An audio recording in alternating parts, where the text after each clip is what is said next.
سیاحت امتی الجہاد، مومن کی سیاحت جو ہے وہ جہاد ہے. آپ علم کے لیے نکلیں، دعوت کے لیے نکلیں، جہاد کے لیے نکلیں. 1,44,000 صحابہ، ان میں سے کس صحابی کا تذکرہ آتا ہے کہ وہ 10 دن صرف آؤٹنگ کے لیے نکلے تھے؟ صحابہ کی قصص موجود ہے، کسی کتاب میں لکھا ہے تو بتائیے.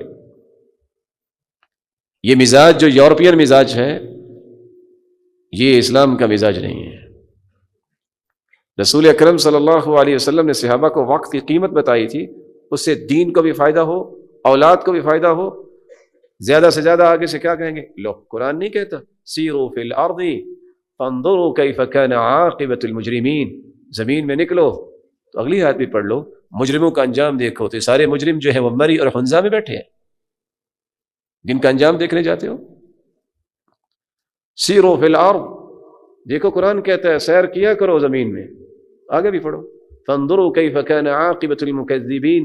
تو یہ سارے جھٹلانے والے جو ہیں، یہ سارے مری میں، یہ سارے کے سارے جو ہے آگے ٹھنڈے علاقوں میں، باقی دنیا میں کوئی نہیں اللہ کو جھٹلانے والا. من پسند مسئلہ کشید کرنے کے لیے قرآن اور حدیث کو توڑنا نہیں چاہیے، مروڑنا نہیں چاہیے. ہاں حدیث یہ کہتی ہے اللہ وہا، اللہ وہا کا ہی معنی ہے کہ انسان بسا اوقات تھک جاتا ہے تو ریلیکس ہو جائے. ایک اس کا معنی یہ ہے کہ پورا مہینہ جو انسان آؤٹنگ کے نام پہ ضائع کر دے.